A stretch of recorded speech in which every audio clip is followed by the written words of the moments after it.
আমার কাজের কাবেলাকার প্রিয় মুসলমান গো, আমরা সুন্নিদের একটা দোষ আছে, আমরা সুন্নিরা নাকি শুধু নবী নবী করি। কথা কন না ঠিক কিনা? সুন্নি মুসলমান কেন নবী নবী করি? এই প্রশ্ন যদি তুমি আমাকে বলো, সুন্নি যুবকেরা যদি তোমরা আমারে বলো, শামীম দাদা সুন্নিরা কেন নবী নবী করে, কেন কাজীর কাপের যুবকেরা এলাকাবাসীরা মিলাদুন নবীর মাহফিল সাজাইছে, নবী নবী করতেছে, এটার উত্তর হবে একটা, যখন আমার আল্লাহ নবীর নূর মুবারক বানাইছে, আমার নবীর নূর মুবারক তখন উম্মত করছে। যখন আমার নবীজি আলমে আরোহার মধ্যে ছিল তখন উম্মত করছে। যখন আমার নবীজি মায়ের গর্ভের মধ্যে ছিল তখন উম্মত করেছে। যখন আমার নবী দুনিয়াতে 570 খ্রিস্টাব্দে 12 রবিউল আউয়ালে নবী দুনিয়াতে আগমন করছে, সাজদায় পড়ে উম্মত করেছে। 63 সাল জিন্দেগি নবী আমার উম্মত করেছে। রওজা মুবারকে যাওয়ার পর নবী আমার উম্মত এখনো করতেছে, কিয়ামতের আগ পর্যন্ত করবে। হাসরের ময়দানে নবী আমার উম্মত করে, আমার নবী উম্মত করবে। নবীর একটা উম্মত যদি জাহান্নামে থাকে, আমার নবী তখনও উম্মত করবে। এই জন্য আমরা সুন্নিরা নবী নবী করি। এটা আমাদের যদি দোষ হয়, আমরা সুন্নিরা যেই নবী উম্মত করে ওই নবীর জন্য নবী নবী করবো নাকি তোর আর বাপের নাম কইবো? কথা কন না ঠিক কিনা? ওরে নবীর প্রাণে, আরে নবীর শান নিয়ে যদি আমরা যদি নবীর শান মানাজমতের গুণগান গাই, আমাদেরকে ভণ্ড আর বেদাতি কত রকমের কত কথা বলে, তাদের কথায় কান্না দিয়া নবীকে পাওয়ার জন্য ইবাদত কইরা দাও, নবী নবী কইরা দাও। দেখবা দুনিয়া আখিরাত কবর হাসর মিজান ফুলসিরাত সব তোমার একবারে কামালিয়ত অর্জন হয়ে যাবে। এ প্রিয় মুসলমান ইমানদারেরা, আমি শুধু জান্নাতের বর্ণনা তোমাদের কাছে দিতেছিলাম। জান্নাতে তো সুন্দর, জান্নাতীরা জান্নাতে যখন প্রবেশ করবে, জান্নাতের মধ্যে প্রবেশ করার সাথে সাথে জান্নাতীদেরকে আমার আল্লাহ তাআলা সর্বপ্রথম ফেরেশতাদের মাধ্যমে জান্নাতীদেরকে এমন একটা মেহমানদারি করবে, মাসরে কলিজা দিয়া মেহমানদারি করাবে। জান্নাতে প্রবেশ করার পরে জান্নাতের মধ্যে যখন যাবে, ওই বান্দাটা মনে মনে যে খাবারের কথা চিন্তা করবে, ডাইরেক্ট আমার আল্লাহ তাআলা জান্নাতে ওই খাবারের ব্যবস্থা করে দিবে। এক একটা জান্নাতি বান্দার জন্য আমার আল্লাহ তাআলা এক একটা জান্নাতি নিয়ামতের ব্যবস্থা করবে। জান্নাতে কিসের অভাব? কোনো কিছুর অভাব নাই। জান্নাতের মধ্যে যখন তুমি যাইবা, আল্লাহ তাআলা জান্নাতে হুরগিল মানের খেদমত রাইখা দিছে। এত সুন্দর হুরগিল মানের খেদমত আমার আল্লাহ জান্নাতে করাইবো। যে হুর তোমার খেদমত করবে, ওই হুরগুলার চেহারা এত সুন্দর হবে, চেহারা এত নুরানি হবে, তাদের শরীর এত সুন্দর হবে, দুনিয়ার মেয়েদের পাগল পারা হয়া তোমরা তো তোমাদের জীবন যৌবন শেষ করে দাও। না না না, জান্নাতের হুরগিল মানরা এত সুন্দর হবে, এত সুন্দর হবে। নবী আমার জানায়া দেয়, এক একটা জান্নাতি হুরের 70 পাটওয়ালা এক একটা কাপড় পরানো হবে। ওই 70 পাটওয়ালা কাপড়ের ভিতর দিয়া জান্নাতি হুরের সৌন্দর্য দেখা যাবে। শুধু সৌন্দর্য দেখা যাবে না, হুরের শরীরের গোশতের উপর দিয়া হুরের শরীরের ভিতরে যে হাড্ডি আছে, ওই হাড্ডিটা পর্যন্ত দেখা যাবে। হাড্ডির ভিতরে যে মজি আছে, জান্নাতি হুরের ওই হাড্ডির ভিতরের মজি দেখা যাবে। ইয়া রাসূলুল্লাহ, নবী ও মায়ার নবী গো, ওই জান্নাতি হুরের খেদমত কারা পাবে? বলে যারা নামাজি। আর সামনে যে রমজান মাস আসে, রমজানের রোজাগুলা যারা রাখবে, রমজানের ইফতার যারা করবে, কাউকে করাবে, রমজানের তারাবিগুলা যারা পড়বে, রমজান মাসের শেষ 10 দিনে লাইলাতুল কদর তালাশ করবে, ইতিকাফ করবে, রমজান মাসের পবিত্রতা অর্জন করবে, আমার আল্লাহ তাআলা তাদেরকে জান্নাতের হুরের খেদমত দিয়া দিব। এ মুসলমান ইমানদার, কিন্তু তুমি তো জান্নাতের হুরের পাগল হও না, দুনিয়ার বেডির পাগল হও, দুনিয়ার মাইয়ার পাগল হও। চেহারা যত সুন্দর হোক না কেন, যৌবনের তাড়নায় পইরা তুমি পীড়িতের সম্পর্কের মধ্যে লিপ্ত হয়ে যাও। আমার অন্তরে বড় কষ্ট হইছে, বড় রক্তক্ষরণ হইছে। আমি ফেসবুকের ভিতরে গতকালকে মাদারীপুর জেলাতে মাহফিল ছিল, কইরা আসার সময় যখন পদ্মা সেতুতে উঠতেছি, এমন টাইমে আমার সামনে একটা ভিডিও আসছে। একটা মেয়ে তার বাচ্চাটারে কুলের মধ্যে নিয়ে, স্বামী তাকে বিদেশে, 2 বাচ্চার মা, একটা ছেলের সাথে ধরা খাওয়ার কারণে বেডিরে বারবার প্রশ্ন করে, এ বেডি তুই কি তোর স্বামীর সাথে সংসার করবি না? 2টা বাচ্চার দিকে তাকায়া কয়, না না না, যেহেতু ধরায় খায়া গেছি, তার সঙ্গে আমি বিবাহ বসতে রাজি। এ দুনিয়ার মানুষ রে, যেই মেয়েটা নিজের স্বামী আছে, দুইটা সন্তান থাকার পরেও অন্য ছেলেকে পছন্দ করে তার সঙ্গে চইলা যাইতে চায়, আমি চিন্তা করলাম ওই মেয়েটা কেমন প্রজাতির মাইয়া। দুনিয়ার মানুষরা, দুনিয়ার মুসলমান ইমানদার, শুনো শুনো, এই সম্পর্কটার কারণে আমার আল্লাহ তাআলা তাদেরকে জাহান্নামী বানায়া দিবে, জাহান্নামী বানায়া দিবে। কত প্রবাসীরা বিদেশ থেকে ফোন দিয়া মাঝে মাঝে বিচার দেয়, হুজুর প্রবাসীদের বউদেরকে একটু মাঝে মাঝে ওয়াজ করে হেদায়েত করবেন। হুজুর প্রবাসীদের বউ বেশিরভাগ তাদের কথা শুনতে চায় না। হুজুর আমরা প্রবাসী মানুষ বিদেশে থাইকা আমাদের বউরে কত বুঝানো বুঝায়, আমাদের স্ত্রীরা আমাদের কথা না শুনে রাস্তায় বের হয়ে যায়। আমাদের স্ত্রীদেরকে যদি বলি বাজারে যাও না, মার্কেটে যাও না, ঘুরতে যাও না, আমাদের কথা না শুই না তারা বাজারে বাজারে মার্কেটে মার্কেটে ঘুরে বেড়ায়। বহু প্রবাসীরা বিচার দেয়, হুজুর দুনিয়াতে স্ত্রীর কাছে আমাদের প্রশান্তি, আমার স্ত্রী যদি আমার সঙ্গে একটু সুন্দর করে কথা বলে আমার কাছে শান্তি লাগে, কিন্তু আমার স্ত্রী তো আমার কথা শুনে না, আমার কথা ভালো করে বোঝো না, আমি বুঝাইতে চাইলে রাগ করে তাকে ফোন রিসিভ করে না। না না রে, ওই চাঁদপুরের শাহরাস্তির কাজীর কাবেলাকার পর্দার অন্তরালের মা, তোমার স্বামী যদি প্রবাসে থাকে, ঢাকা শহরে আর চট্টগ্রামে বিভিন্ন জায়গায় কাজের কর্মে চলে যায়, তোমার স্বামী তোমার যেমন ভাবে আদেশ করবে তুমি তোমার স্বামীর আদেশ তেমন ভাবে মানবা। যদি স্বামীকে নারাজ দাইকা মারা যাও, খোদার কসম তুমি জাহান্নামী। স্বামীর মনে কষ্ট দিয়া যদি মারা যাও তুমি জাহান্নামী, স্বামীর মনে কষ্ট দিয়া যদি মারা যাও তুমি জাহান্নামী, জাহান্নামী। ও মা, এই জন্য সবার কাছে আমি একটা আবদার জানাই, কখনো তুমি তোমার স্বামীরে কষ্ট দিও না। বড় কষ্টের একটা বিষয়, কুমিল্লার চান্দিনাতে একটা ছেলে আমারে গত বছরই ফোন দিছিল, ফোন দিয়া ফোলাটা কান্দে আর কই, হুজুর আমি একজন কষ্টওয়ালা প্রবাসী। আমি জিগাইলাম, হে প্রবাসী ভাই তোমার মনে কেন এত কষ্ট? কয় হুজুর আমার দুইটা ছেলে সন্তান, একটা 6 বছর আর একটা 7 বছর। হুজুর আমার 6 বছর 7 বছরের ইনকামের যত টাকা আমি সব আমার স্ত্রীর অ্যাকাউন্টে পাঠাইছি। হুজুর আমার স্ত্রীটা গতকালকে আমার দুইটা বাচ্চারে ফালায় দিয়া চলে গেছে, কথা বইলা ওই প্রবাসীটা কাঁদতাছে। আমি জিগাইলাম, বউরে বড় ভালোবাসো, মোহাব্বত করো? বলে হ্যাঁ হুজুর মোহাব্বত করে। আমি কই এই বউয়ের জন্য কেন তুমি কান্না করো? যে বউ তোমার চিন্তা করে নাই, তোমার কামাই করা টাকা পয়সা রক্ত পানি করা টাকা নিয়ে পলায় গেছে, ওই বউয়ের জন্য কেন কান্দো? ওই প্রবাসীরা কান্দে আর কই, হুজুর আমি আমার স্ত্রীর জন্য কান্দি না, আমি আজকে বিবাহ করলে আমার আরেকটা স্ত্রী আসবে। হুজুর আমার স্ত্রী যদি বিবাহ করে সে তার স্বামী পাবে। হুজুর আমি কান্দি আমার ছোট ছোট দুইটা ছেলের জন্য। হুজুর আমি যদি বিবাহ করি আমার ছেলেগুলো এতিমের মতো হইয়া যাবে, সৎ মা কি তারারে আর আগের মতো আদর যত্ন করবি? না না না করবে না। আমি কইছি ভাই কান্দেন না, কান্দেন না, একটু চিন্তা করেন আর আল্লাহর কাছে দোয়া করেন, আল্লাহ নি আপনার স্ত্রীটারে ফিরিয়ে দেয়। আমি কইছি ভাই তাহাজ্জুদ নামাজ পড়েন, আল্লাহ নি আপনার স্ত্রীটারে ফিরিয়ে দেয়।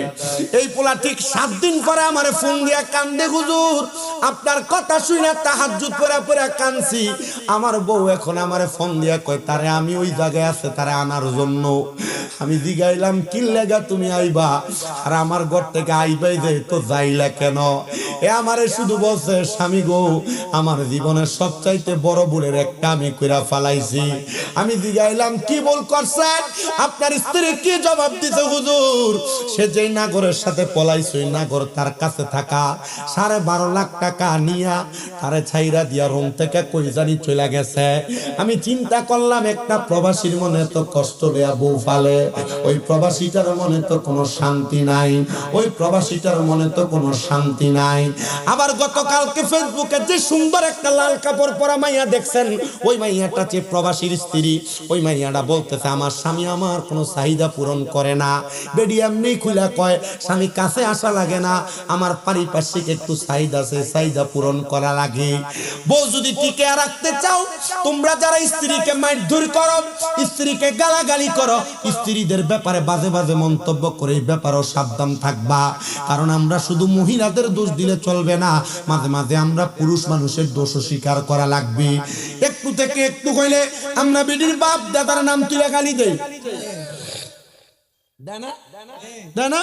একটু থেকে একটু হইলে আমরা পুরুষরা মহিলাদের মা বাবার নাম তুলে গালি দেই, একটু থেকে একটু হইলে কানে গালে চটকনা লাগিয়ে দেই, একটু থেকে একটু হইলে চুলের মুড়ায় ধরে থাপড়াই, একটু থেকে একটু হইলে তারা বাপ দাদার নাম তুলে গালি দিয়ে তারা বাড়ি থেকে বের করে দেই।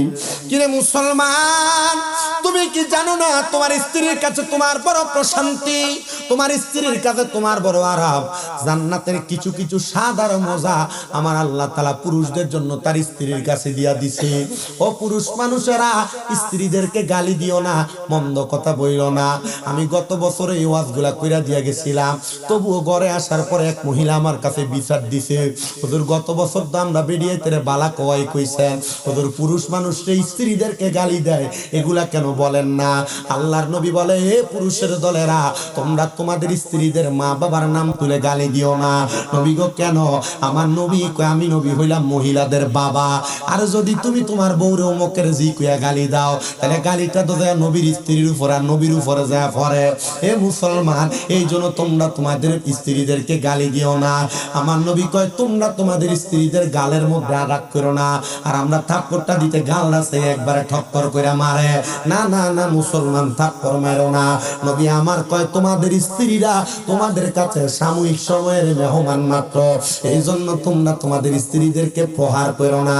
তুমি যে স্ত্রীকে গালি দেওয়ার প্রহার করো, মারো, বেশি শাসন করো, তুমি কি জানো না আমার আল্লাহ তাআলা আদম নবীর বাঁকা হাড় বাম পাথরের এটা দিয়া মহিলাদেরকে বানাইছে।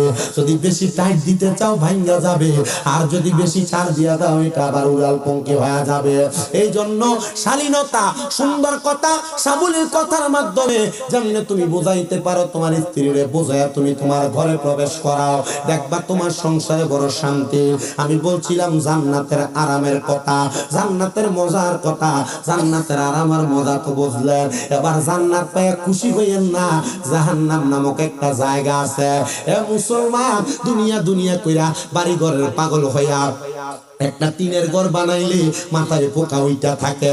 যদি আমার টিনের ঘরটারে বিল্ডিং বানাইতে পারতাম, বিল্ডিং বানানোর পরে মাথায় টেনশন থাকে। যদি সাবওয়ালা একটা বিল্ডিং বানাইতে পারতাম, 2 তলা 3 তলা ফাউন্ডেশন দিতে পারতাম, একটা জায়গা কিনলে আরেকটা জায়গা কিনে টেনশন আইসা যায়। কেন রে? কবরে যাওয়ার সময় তো একটা কানি কোটা মাটিও নিয়ে যাইতে পারবা না।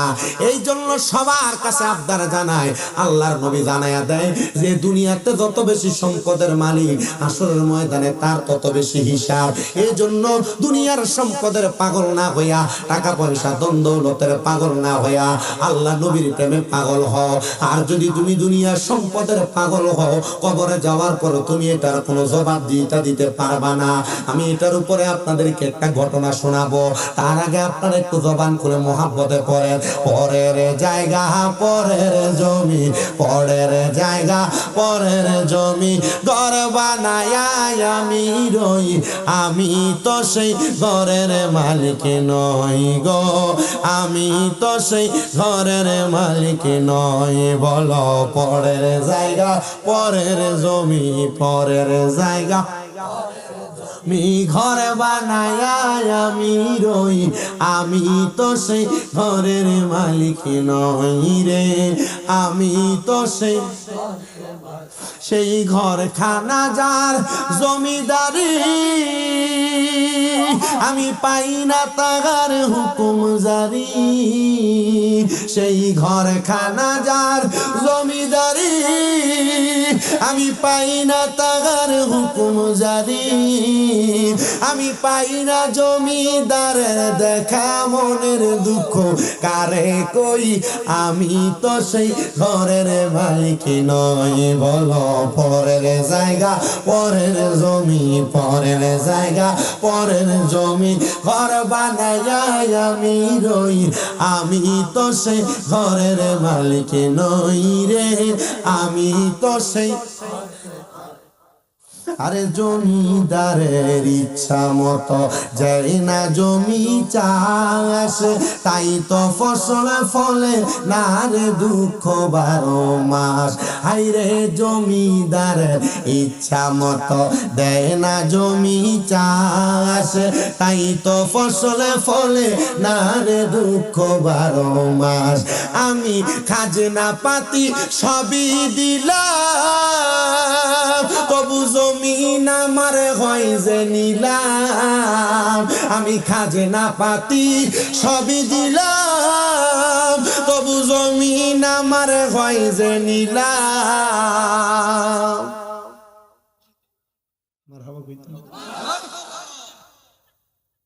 দুনিয়াতে টাকা পয়সা ধন সম্পদ গড় জায়গা জমি একটা বানাইছে সারাস্তি কই হাদিগঞ্জ, আর একটা বানাইতো, একটা বানাইছে হাজিগঞ্জ কই সাতপুর শহর, একটা বানাইতো, একটা বানাইছে সাতপুর কই ঢাকা শহর, এক কইলে আরো ভালো কথা কম না, চাহিদার শেষ নাই।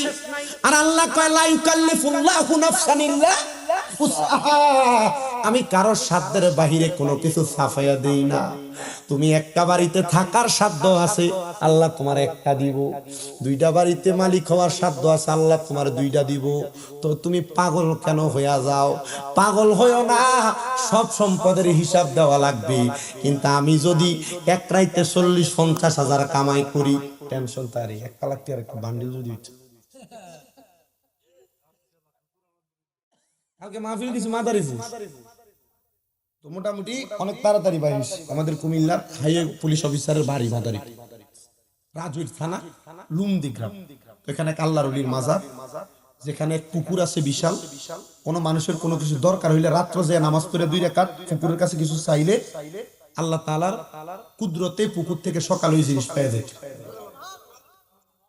ওইটার পাশে এক মাজারের মাছ, আমি গেলাম ভাই এখন পাওয়া যায়নি, তো তারা বললো যে না ভাই, এক সময়ে সব যখন পাইতো এক লোকে মাল পাওয়ার পর সব ফেরত দিছে, একটা জিনিস ফেরত দেয় না, না দেওয়ার পর থেকে এখন আর কিছু চাইলে পাওয়া যায়। ওই জায়গায় মাহফিলে গেছি, হাদিয়া মোটামুটি 50। এরা যে অ্যাডভান্স 10,000 দিছে, ওয়াজের পর আইনা আরো 50 দিছে। যদি পুলিশ অফিসার উনি কইছে যে হুজুর আপনি এটা রাইখা দেন, আপনি দোয়া করেন আর আগামী বছরের ডেটটা আপনি দিয়ে না তাইর হুজুরের ব্যবস্থা করে দিয়ে। আমি কইছি আমি তো পারবো না, আপনি ডাইরেক্ট হুজুরের সাথে যোগাযোগ করলে হুজুরের দাওয়াতটা রাখবে। আমি চিন্তা করি টাকা পকেটে ঠিক, আলহামদুলিল্লাহ এটা আপনাদের খাস দোয়ার বরকত। এই টাকা যে পাইছি এটা পাওয়াতে আমার উপকার হয়েছে। উপকার কি? আলহামদুলিল্লাহ আমি এই আমার এলাকার মানুষ যারা, ওনাদের জন্য রমজানের উপহার হিসাবে এখন আমার বাপের কাছে কিনা দিয়েছি 300 কেজি বুট, 300 কেজি ডাল, 300 কেজি খেজুর, 300 কেজি মুড়ি। টাকা যে একসাথে পাইছি উপকার হয়েছে। আমার মূল কথা হইল পাওয়ার পর আরো চাহিদা, চিন্তা হিসাবে 50,000 1 লাখ হইলে ভালো হইলে কথা কন না, মাসে 30,000 টাকা বেতন না, 50,000 হইলে ভালো হইলে, মাসে 15,000 টাকা বেতন, আরে 20,000 হইলে ভালো হইলে। কিন্তু যেখানে যেটা এটার উপরে শুকরিয়া নাই, কথা কন, শুকরিয়া আদায় করলে তো নিয়ামত বৃদ্ধি হয়ে যাবে। আর এটার নিয়ামত যে বৃদ্ধি হয় একটা প্রমাণ শুনবেন, শর্টকাট বলি। আমার আম্মা আজকে 9 মাসের উপর 10 মাস চলে অসুস্থ, এটার যে একটা বড় নিয়ামত। 10 মাসের অসুস্থতায় আমার প্রায় 8 লাখ 8.5 হয়তো বা 9 লাখ আমার খরচ। আমি ডাক্তারের এই কথা বলছি, ডাক্তার সাহেব আমার মা হাঁটতে পারবে, 10-15 লাখ টাকা নিয়ে যান, আপনি আমার মারে হাঁটার ব্যবস্থা করে দেন। আমার মাথায় হাত বুলে গেছে, শামীম সাহেব টাকা দিয়ে যদি সব হইতো আপনার মা অপারেশনের পরের দিনে হাঁটতো। আমি বললাম ঠিক আছে আল্লাহ, আমি নিয়ত করলাম এই টাকাটা আমি রেখে দিলাম, আমার মা যেদিন লাঠি ছাড়া হাঁটবো ওই দিন আমি আমার মারে নিয়ে মক্কা মদিনা যাব। আল্লাহ তুমি দোয়াটা কবুল করো। খোদা কি কসম করে কই, আমার আম্মা জান এই যে অসুস্থ হইছে, টাকা যে আমি খরচ করছি, আমার টাকা খরচ হয়েছে যে আমার গায়ে লাগে না, কিন্তু আমার মনে একটা টেনশন আছে। আরে আমার আম্মারে আমি অসুস্থ হওয়ার আগে কত হাজার বার কইছি, মা আমার ড্রয়ারের চাবি আপনার কাছে, যখন যা ভাল লাগে টাকা খরচ করে ফেলেন, মা এমন কোন কাম করেন না যে কামের কারণে ডাক্তারের কাছে যাওয়া লাগে। ডাক্তারে যে টাকা দিবেন এটা কাজ না খায়ালাম।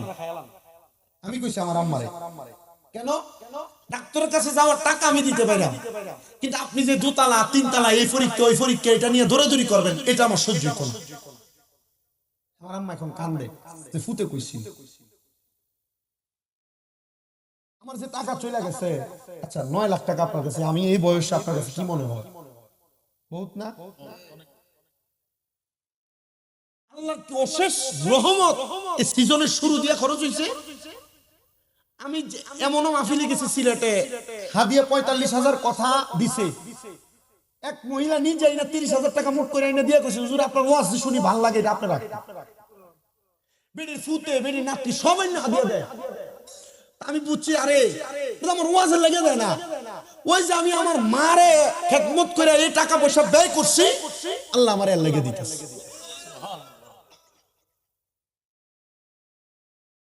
এখন তো পোলাপান মা বাপরে কষ্ট দেয়, আঘাত দেয়, ধমক দেয়, মারে, ঘর থেকে বাইর করে দেয়, খানা দেয় না, বউ ভাইয়া মা বাপের কথা শোনেন, এমন হয় না? বহুত অহরহ হয় না? অভাব নাই, একবারে বেশির চাইতে বেশি আছে না? অনেক আছে। কি ওয়াজে শুনছিলাম মা বাপের ফায়া সুমা দিলে আল্লাহ জান্নাতের চোখাটে চুমা দেওয়ার সাহস পাওয়া যায়। আমি আইয়া মা বাপের ফায়া সুমা দিছি, বেড়ার ঘর, বাতার বেড়ার ঘর, এখন তো আল্লাহ বিল্ডিং এ রাখে, বাতার বেড়ার ঘর সুমা দিছি আইসা, এরপর থেকে আল্লাহ দাম বাড়াই দিছে, সম্মান বাড়াই দিছে, ইজ্জত বাড়াই দিছে। আচ্ছা আমারে দিলে আপনারে কি আল্লাহ দিতে পারে না? আমার খুদা আর আপনার খুদাতে কোনো পার্থক্য আছে নাকি? কথা কয় না। এই জন্য একটু মোহাব্বতে এই মা বাবার প্রতি একটু নজর দিয়েন, এরা খুশি তো আল্লাহ খুশি। আল্লাহর পড়ে নবী আমার, আল্লাহর পড়ে নবী আমার, তারে পড়ে মা জননী, মা যে আমার নয়নের মনি, বলেন মা যে আমার মনি, বলেন আল্লাহর পরে নবী আমার, আল্লাহর পরে নবী আমার, তারপরে মা জননী, মা যে আমার মনি, বলো মা যে আমার। ওরে কত কষ্ট করলাম গো সন্তানের লাগিয়া, নিজে না খাইয়া মাগো সন্তান রে খাওয়াইলাম, মাগো সন্তান রে খাওয়াইলাম। ওরে অসুস্থ হইলে গো সন্তান ঝরে চোখের পানি, মা যে আমার নয়নের মনি, বলো মা যে আমার নির্মনি, বলো আল্লাহর পরে নবী আমার, আল্লাহর পরে নবী আমার, তারে পরে মা জননী, মা যে আমার নয়নের মনি, বলো মা যে আমার। ওরে ছেলে যদি যায় বিদেশে মা বাবা চারিয়া, অসুস্থ হইলে বাইরে মায়ে যায় জানিয়া, বাইরে মায়ে যায় জানিয়া। ওরে ছেলে যদি যায় বিদেশে মা বাবা চারিয়া, অসুস্থ হইলে বাইরে মা যে যায় জানিয়া, বাইরে মা যে যায় জানিয়া। আরে পশু পাখি জানা আগে পশু পাখি জানে মা জননী, হাইরে মাঝে আমার নয়নের মনি, বলেন মাঝে আমার মনি, হাইরে আল্লাহর পরে নবী আমার, আল্লাহর পরে নবী আমার, তারে পরে মা জননী, মাঝে আমার নয়নের মনি, বলেন মাঝে আমার মনি, বলেন মাঝে আমার নয়নের মনি। এ প্রিয় মুসলমানেরা, ওই মা বাবারে যদি খুশি রাখতে পারো আল্লাহ তাআলার জান্নাত অবধারিত, ধন সম্পদ আল্লাহর পক্ষ থেকে আসবে, নিয়ামত আল্লাহর পক্ষ থেকে আসবে। তো আমি যেই কথাটা বলতেছিলাম, সম্পদের মালিক বেশি হইলে কোনো লাভ নাই, সম্পদের মালিক বেশি হইলে বেশি সম্পদের হিসাব দেওয়া লাগবে। আমি আপনাদের কাছে দামেস্কের একজন বাদশার ছোট একটা ঘটনা শোনাইলে আপনারা ওয়াজটা বুঝতে পারবেন। বাদশা বলেন, আমি যখন খেলাফতের দায়িত্ব পাইলাম, আমার এলাকার বাদশাহী পরিচালনা করতাম, আমার যত প্রজা আছে সব প্রজারা একদিন একসাথে হইয়া তারা আন্দোলন করতে লাগলো। আর আমি বাদশার কাছে এসে ডাক দিয়ে কই, গো বাদশা, আপনার কাছে আমার একটা ফরিয়াদ, আমরা সবাই একটা দাবি নিয়ে আপনার কাছে আসছি। আপনি নিজে দামি বিল নিয়ে ঘুমান, আমারও বিল নিয়ে ঘুমানোর ব্যবস্থা করে দেন, অথবা আমরা দামি বিল নিয়ে ঘুমাইতে পারবো এমন সম্পদের মালিক বানায় দেন আমাদেরকে। বাদশা ডাক দিয়া কই, ও আমার আমার প্রজারা, তোমরা যেহেতু দামি বিল নিয়ে ঘুমাইতে চাও, তার মানে তো তোমরা বেশি সম্পদ অর্জন করতে চাও। হ্যাঁ গো বাদশা, আমরা বেশি সম্পদ অর্জন করতে চাই। বাদশা ডাক দিয়া কয়, এ আগন্তুক জনতা, ঠিক আছে আমার সামনে দাঁড়াও, আমি তোমাদেরকে বেশি সম্পদ অর্জন করার একটা ব্যবস্থা দেখায়া দেই। বাদশা ডাক দিলেন, এ দলের মানুষ, আন্দোলনরত মানুষেরা, একজন আমার সামনে চলে আসো। একজনকে সামনে আইনা বাদশা ডাক দিয়া বললেন, এ ভাই তুমি সামনে দাঁড়াও। বাদশা তার সেনাপতিরে ডাক দিলেন, সেনাপতিরও সামনে দাঁড় করাইলেন। একজন আমজনতা, একজন হলো সেনাপতি, দুইজনকে সামনে দাঁড় করায়া বাদশা একজনের হাতের মধ্যে দিলেন 500 দিরহাম, আরেকজনের হাতের মধ্যে দিলেন 5 দিরহাম। মারহাবা কোন? লোক ডাক দিলেন কয়জন? সব মানুষ চাই কি? সম্পদ, বেশি সম্পদ, বেশি সম্পদ, বেশি সম্পদ। বাদশা যখন লোক ডাক দিলেন সেনাপতিরে, ডাক দিলেন তার পাশে একজন আমজনতারে।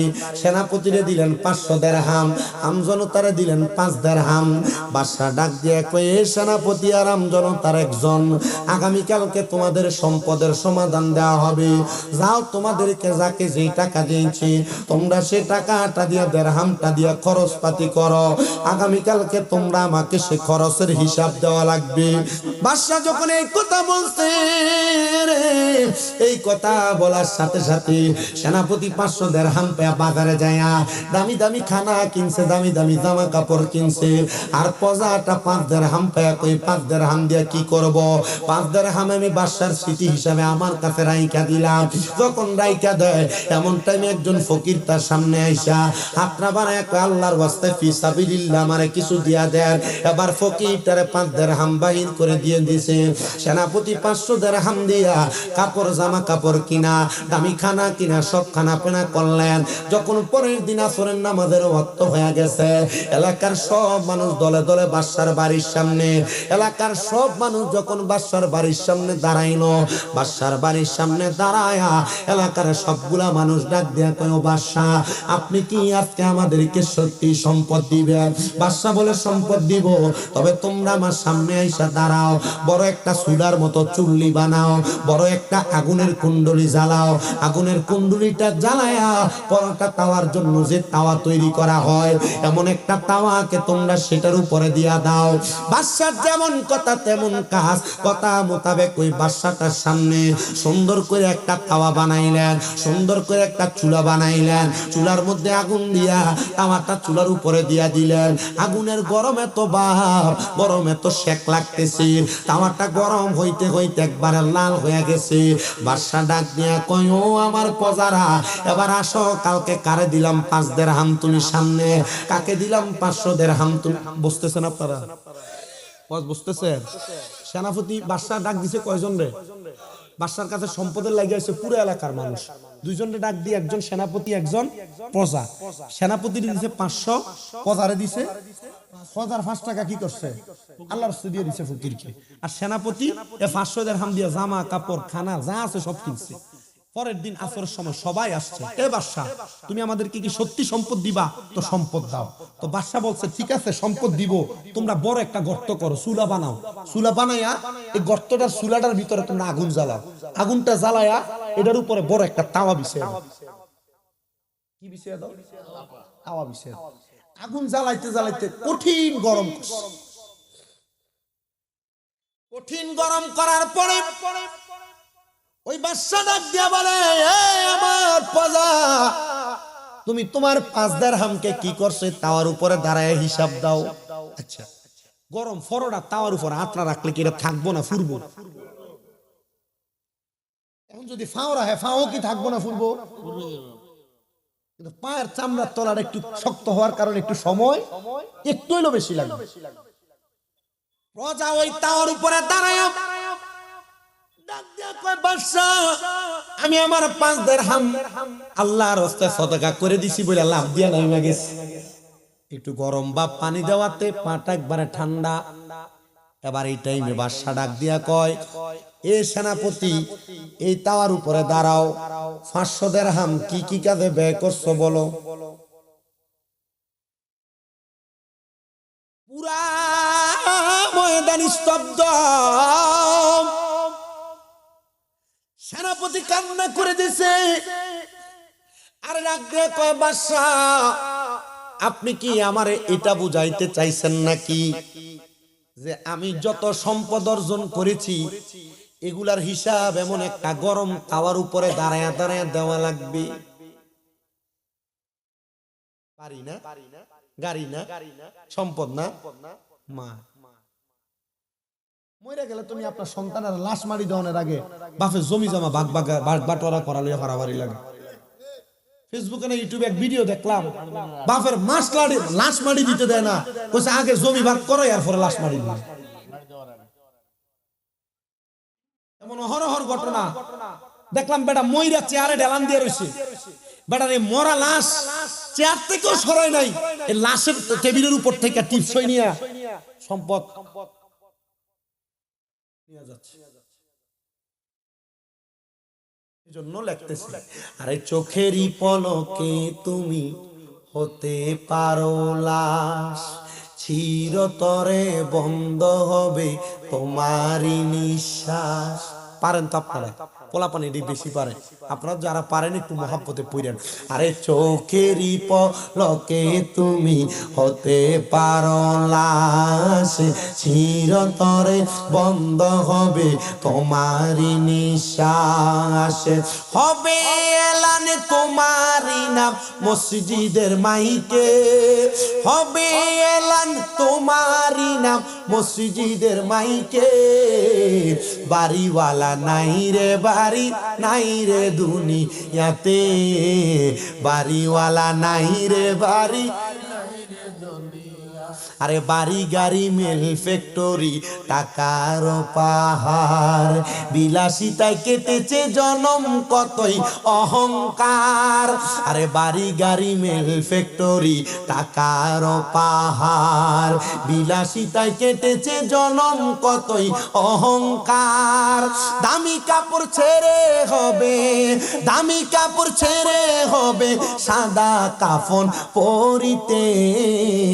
বাড়িওয়ালা নাই রে বাড়ি, নাই রে দুনিয়াতে, বাড়িওয়ালা নাই রে বাড়ি, নাই রে দুনিয়াতে, বাড়িওয়ালা নাই রে বাড়ি। আরে তোমার বয়ে থাকতো মানুষ ছিল বাহাদুরি, তোমার বয়ে থাকতো মানুষ ছিল বাহাদুরি। ভাবনি হাওয়ায় উড়া তুমি যে রঙিনী ঘুরি, গায়ের কি মুড়ামি কি শক্তি খেলা দিয়ে ফেলায় দে। তোমার ভয়ে থাকতো মানুষ ছিল বাহাদুরি, বাবুনি হাওয়ায় উড়া তুমি যে রঙিনী ঘুরি। সুতোয় টানে দিলে মালিক, সুতোয় টানে দিলে মালিক পারবে না থাকিতে। বাড়িওয়ালা নাই রে বাড়ি ইয়াতে, বাড়িওয়ালা নাই রে বাড়ি, নাই রে দুনিয়াতে। চোখেরই পলকে তুমি হতে পারো লাশ, চিরতরে বন্ধ হবে তোমারই নিঃশ্বাস।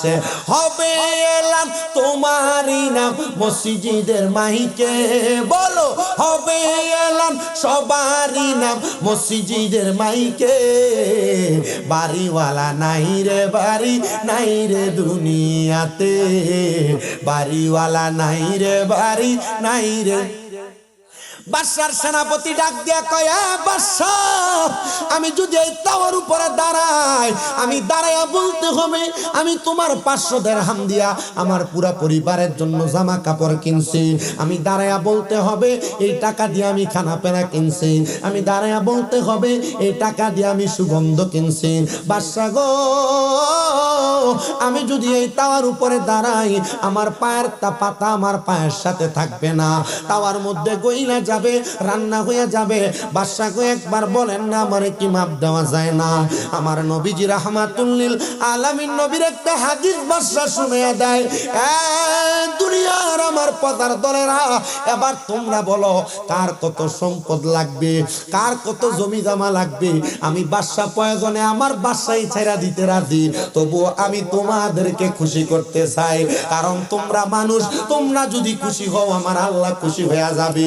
বাদশা বাদশা কয় আমার পুরা রাজপ্রাসাদ ছেড়ে দিলাম, রাজপ্রাসাদ তোমরা নিয়ে যাও, তবে তোমরা আর আমার কাছে সম্পদ চাইও না। এখন বাদশা রাজপ্রাসাদের রাত চেয়ার থেকে নাইমা গেছে, কিন্তু বাদশার রাত চেয়ারে যে কেউ বয় না। কি সম্পদ নিতা না, সম্পদ নিতা না। এবার সবাই ডাক দিয়া কয় বাদশা রে, এ বাদশা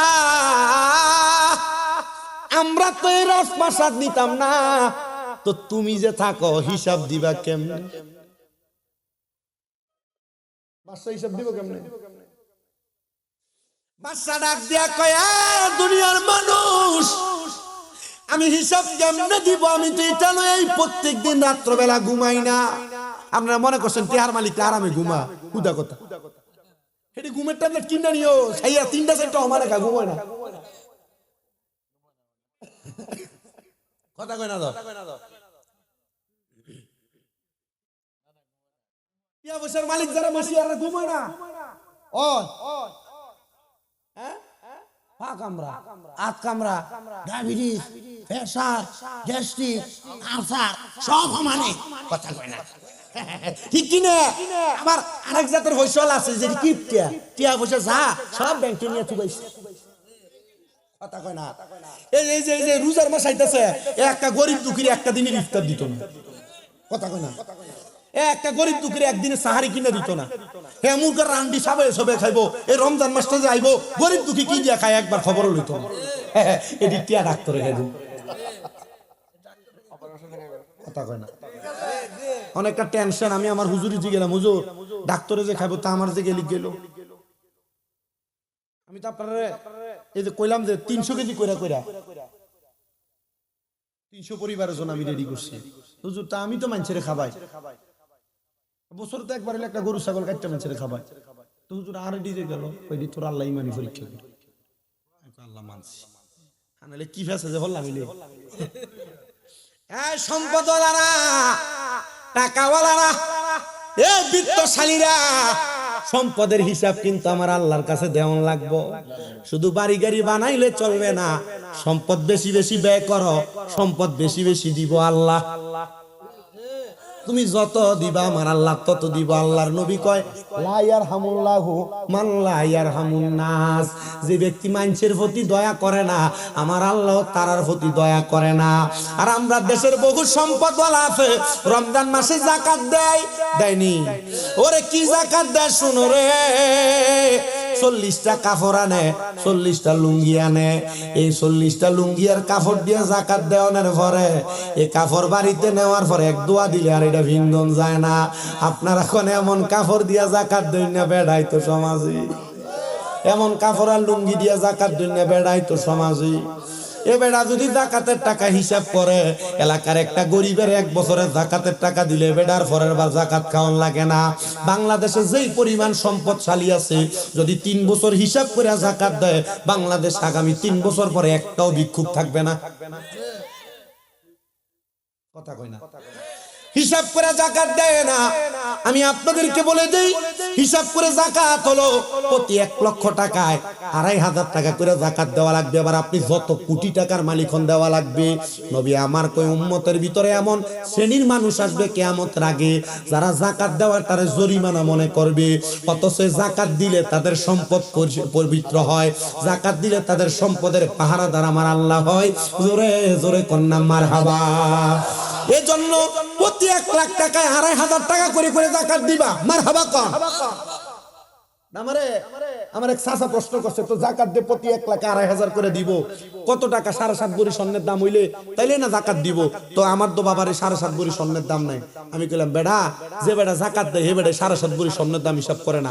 আমি হিসাব করি আমার স্বর্ণ গয়না, আমার বাড়ি, আমার গাড়ি, আমার জায়গা, পয়সা, সম্পদ যা কিছু আছে সবকিছুর হিসাব করি। এগুলার দাম যদি 2 কোটি হয়, আমি হিসাব করে প্রতি 1 লাখে 2500 করে আলাদা করি। এটা আমি করি। আপনি কেন করবেন না? যে বেড়া 1 কোটি টাকা যাকাত দিতে পারবে, বেড়া কি বাহি 7 লাখ 8 লাখ টাকা যাকাত দিতে পারতো না? কথা কই না। যাকাত দিবেন, আপনার সম্পদ নিরাপদ হবে, সম্পদ পবিত্র হবে। মারহাবা কয় না। আর বেড়াই তখন যাকাত দেওয়াটার জরিমানা মনে করে না। যাকাত দিবেন বেশি কইরা। কাদির কাপের মানুষের কি কষ্ট হইতেছে? বাসার পুরাটাও আজকে আপনারা শুনবেন। আমার সময় মোটামুটি আমি শেষের দিকে নিয়ে যাচ্ছি। আরিফুল ইসলাম তাহিরি সাহেব আইবো, এরপর আমি মোটামুটি বিদায় নিয়ে যাব। আপনার কি কষ্ট হইব? আমি আমার ওয়াজটা শেষ করি, আপনারা একটু ধৈর্য লয়ে বইবেন। আসেননি আপনারা ইনশাআল্লাহ? আল্লাহ কবুল করক। জোরে কোন আমিন। না আমিন কোন, আরো জোরে কোন আমিন। যাকাত দেওয়ার আরেকটা ঘটনা শোনাই, এরপর আমি যাই আমার ওয়াজে। কেমন? যাকাত যারা দেয় না এদেরকে বলে দেই, যাকাত দিলে আপনার সম্পদ নিরাপদ থাকবে। সম্পদ হেফাজত করব কি? আস্তে কয় কোন নাকি? ইয়ামেন থেকে ব্যবসা করার জন্য শাম দেশে যাইতেছিলেন এক বণিকের দল, 7 জন। কয়জন? 7 জন বণিকের দল ইয়ামেন থেকে ব্যবসা করার জন্য শাম দেশের উদ্দেশ্যে রওনা করছে। রওনা করে মাঝপথের মধ্যে একজন দেখলেন নামাজের ওয়াক্ত হয়ে গেছে, তাদের মাল সামানগুলা নামায়া উটগুলাকে খাইতে দিয়া তারা নামাজের মধ্যে গেছেন দাঁড়াইতে নামাজ পড়ার জন্য। নামাজে দাঁড়ানোর পরে 7 জনের 6 জন নামাজ পড়বে, একজন মালগুলা পাহারা দিবে। এমন টাইমে আরবের বণিকরা ডাকাইতে ধরত। ডাকায় যারা ইহুদিবাদ ছিল তারা ডাকাইতি বেশি বেশি করত। ওই ডাকাইতি করার জন্য মাল সামান গুলো নেওয়ার জন্য আরবের ওই বণিকের সামনে আইসা ডাকাত দলের আক্রমণ চালাইছে। সে বারবার বাধা দেয়, কিন্তু ডাকাত দলেরা তার বাধা মানে না। যখন বাধা মানে না, সে দৌড়ে গেছে নামাজীদেরকে ডাক দেওয়ার জন্য। এ বণিক বাদশারা, আপনাদের যত মাল আছে আপনাদের মালগুলা এখান থেকে ডাকাতেরা আজকে কাজীর কাছে কি হইলো? তোমরা কি করতেছো? আজকের মতো শ্রোতা তো আমি কোনোদিন পাই নাই। এরা তো ভদ্র শ্রোতা, তোমরা পোলাপানে এমন ডিস্টার্ব করতেছো কেন?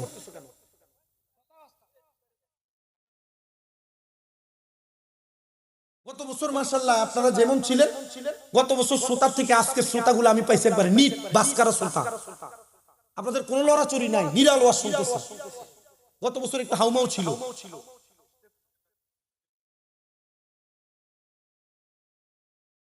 বিভাস করুন, ভালো হয়ে গেছে।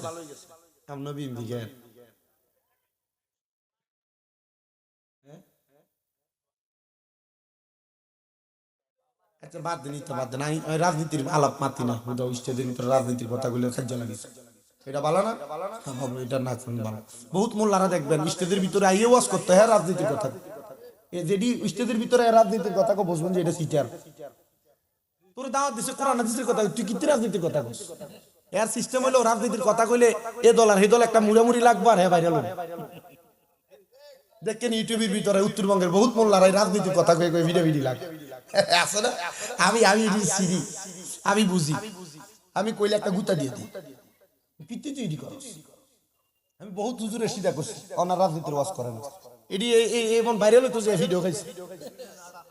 এডি কি নাড়া, এগুলারে আমনে কই দিকের ভাষায় কি কই রে? নাড়া মৌলবি, নাড়া হুজুর। তোর দরকার আছে, তোর দাওয়াত দিছে মানুষের হেদায়েত করবার লাই। তুই স্টেজের ভিতরে আইছ, তুই রাজনীতির ওয়াজ করবি। তুই যদি তোর রাজনীতির ওয়াজের কথা কইতো, এলাকার সব মানুষের দাওয়াত দাও, দাওয়াত দি হাস্য করি মাথা পিছু দাও, একটা করে বিটানের হোল্ডা দাও। এর ফলে কই আমার মার্কা মোমবাতি, আমার মার্কা শেয়া, আমার মার্কা দানেশী, আমার মার্কা এইডা, আমার মার্কা এইডা। তুই কচ্ছা ও কথা কই। আর দরকার চাই ওর এনে কোনের আর দরকার নেই। তো যে কথা যাকাত, এখন আমাদের জন্য এটা খুব জরুরি হয়ে দাঁড়াইছে। রোজা 3 দিন পরে কথা কই, ঠিক না? তো যাকাতের ওয়াজিব, ডাকাত দল আইসা তাদের মালগুলা নিয়ে যাবে। একজন পাহারা দেয়, 6 জন নামাজ পড়ে, একজন কি আর 6-7 জনের লগে ভারে। সে যতবার বাধা দেয় তারে দূরের মধ্যে সরাইয়া দিয়া গেছে। এ মুসলমান, দূরে যখন সরাইয়া দেয় সে দেখে আর যাকাত ডাকাইতদের সাথে সে আর পারতেছে না, দৌড়ে গেছে। 6 জন একসাথে যখন নামাজ পড়ে, যে ডাক দিয়ে কয়, এ বণিকেরা, তোমরা যে নামাজ পড়তেছো তোমাদের সব মাল তো ডাকাইতে নিয়ে যাইতেছে। বণিকের 6 জন নামাজে 6 জনের ভিতর থেকে 5 জন নামাজ ছেড়ে দিয়ে দৌড় মারছে মাল বাঁচাইবার লাগে। 6 জনে দৌড় দিছে মাল বাঁচাইতে, একজন দৌড় দেয় না, নামাজ পড়তেছে। কয়জন দৌড় দেয় নাই? সমাজে কি সব বালানি উগা দুগা বালা থা সব গুণ হুংরা ঠাউট বাট, ঠিক নি? আল্লাহ জানে 2-1টা বালা জানি কই আছে। আরে 2-1টা বালা আছে দেখে দুনিয়া হলো দুনিয়া আছে, তাহলে এটা জাহান্নাম হয়ে যেত। এ দুনিয়ার মানুষ শোনো, 5 জনের দৌড়ে দেখে যখন ওই একজন 6 জনকে ডাক দিতে আসছে, ডাকাত দলেরা মাল নিতে না পাইরা ওই মালের ভিতরে আগুন ধরাইয়া দিছে। কি করছে? আগুন যখন ধরে দিছে, পাঁচজন যায় দেখে তারা পাঁচজনের মাল সব পুড়ে গেছে, কিন্তু যে বেটা দাঁড়ায় দাঁড়ায় নামাজ পড়ে এই বেটার মাল দিয়ে আসি। সুবহানাল্লাহ নাই?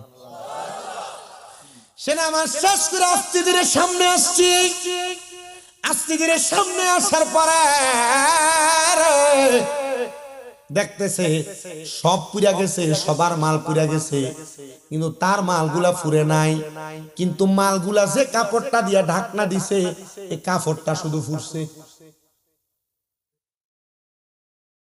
পাঁচজন জিজ্ঞাসা করে, নামাজির ঘরে নামাজি, তোর মাল যে আগুন লাগিয়ে দিল, তোর মাল যে ফুরে নাই, যদি পুইরা যায় তো কি করতি? আরে তুই যে নামাজে দাঁড়াইলি আমরা সবাই দৌড়ে আসলাম, তুই কেন আইলি না?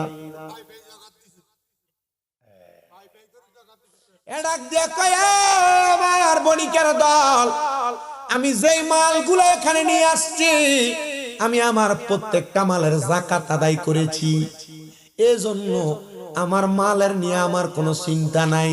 কারণ আমার মনিব বলেছে আমি যদি আমার মালের যাকাত দিয়া দেই আমার মনিব আমার মালরে হেফাজত করব। তা আমি কেল্লাইগে আমার মালের পেছনে দৌড়াইতাম? আমি তো আমার কাম করছি, আমার মাল তো রক্ষা করবো আমার মনিবে। আপনারা ওয়াজ বুঝছেন তো? উনি ডাক দিয়া কয়, বণিকের দল, আমার মনিব আমার মাল হেফাজত করছি। এক কাছে টেপ না, এক হয়তো তোমার মাল দিতে গোড়া দিছ একটা কাপড় দিয়া, কাপড়টা ফুরছে কি লেগা? এক এটার জবাব এখন দিতে পারতাম না। সামদেশে চলো, সরি ইয়ামেন চলো, আমার বউরে জিগাইতে বোঝে আমি এটা ফুরছে কেন, এটার প্রতিদান কি? বাড়িতে যায় স্ত্রী জিগায়, আমার স্ত্রী আমার একটা জবাব দাও না গো, জবাব দাও না, একটা জবাব আমারে দাও। আমার যে ব্যবসা করতে যাওয়ার সময় তুমি আমার একটা কাপড় বাইর করে দিছিলাম মাল গোড়া দেওয়ার জন্য, এই স্ত্রী আমরা যে গত বছর যাকাত দিছিলাম এই মালদার যাকাত দিছিলাম নি? স্ত্রী কয়, স্বামী গো কেন, কোনো সমস্যা? বলে হ্যাঁ।